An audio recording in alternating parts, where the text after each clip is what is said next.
He didn't even need another driver to wreck him. Bubba Wallace did it all by himself.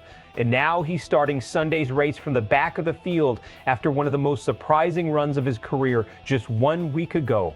During qualifying for the Cup Series race at Sonoma, Wallace was sitting in ninth on his opening lap. Then it fell apart in an instant. Coming out of turn 9, his number 8 Clation 23 car drifted just slightly too wide, caught the gravel, and lost all grip. The car spun a full 180 degrees and slammed into the safer barrier between turns 9 and 10. The damage to the front end was significant enough that his team will need to make repairs. And under NASCAR's rules, that means Wallace starts Sunday's Toyota Save Mart 350 from the rear of the field. Here's what makes this sting even more. Sonoma is exactly the kind of track where Wallace has struggled for years. Road courses demand a completely different driving style than the ovals NASCAR usually races on. Less downforce, tighter margins, more precision. And across 37 career road course starts, Wallace's average finish sits at a rough 21.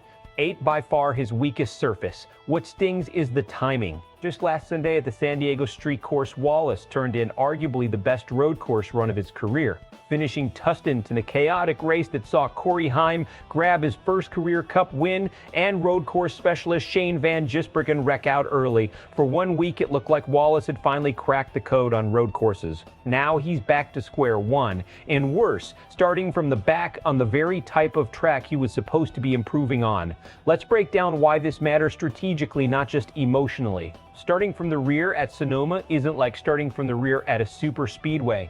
This is a tight technical road course with limited passing zones. Track position is everything. Mistakes by other drivers don't happen as often here as they do on ovals, which means clawing back through the field is going to be slow, methodical work, not a series of easy overtakes.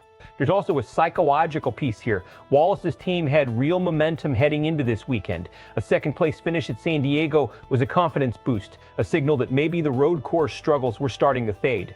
A self-inflicted qualifying wreck right after that kind of result can rattle a driver more than a wreck caused by someone else. There's no one to point to, no one to be frustrated with except himself.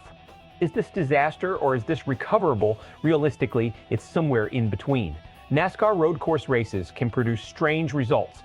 Cautions bunch up the field, strategy calls on fuel, and tires can vault cars forward. Wallace has the speed to move up. The question is whether the car retains that same pace after a front-end rebuild, and whether Wallace can put Saturday's mistake behind him mentally before Sunday. Expect a split reaction here. Some fans will frame this as proof that Wallace still can't be trusted on road courses no matter what happened last week. Others will push back, pointing out that even elite drivers make small mistakes in qualifying, and that one wreck doesn't erase a tough second-place finish from 7 days earlier.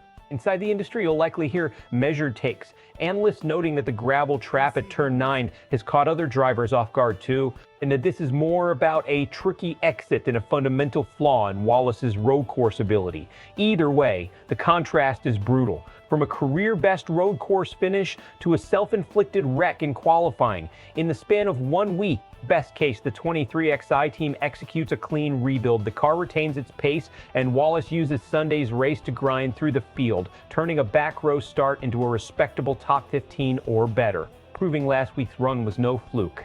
Worst case, the repair car isn't quite the same. Track position at Sonoma proves too difficult to overcome, and Wallace finishes deep in the field, reinforcing the exact narrative his team was trying to put behind them. So here's the real question. Was last week's second-place finish the real Bubba Wallace on road courses, or was Saturday's wreck the real story? Drop your prediction in the comments. Top 15 finish or another rough day for the number 23 car. And if you want the breakdowns before every green flag drops, make sure you subscribe to SPORTSWIRE USA.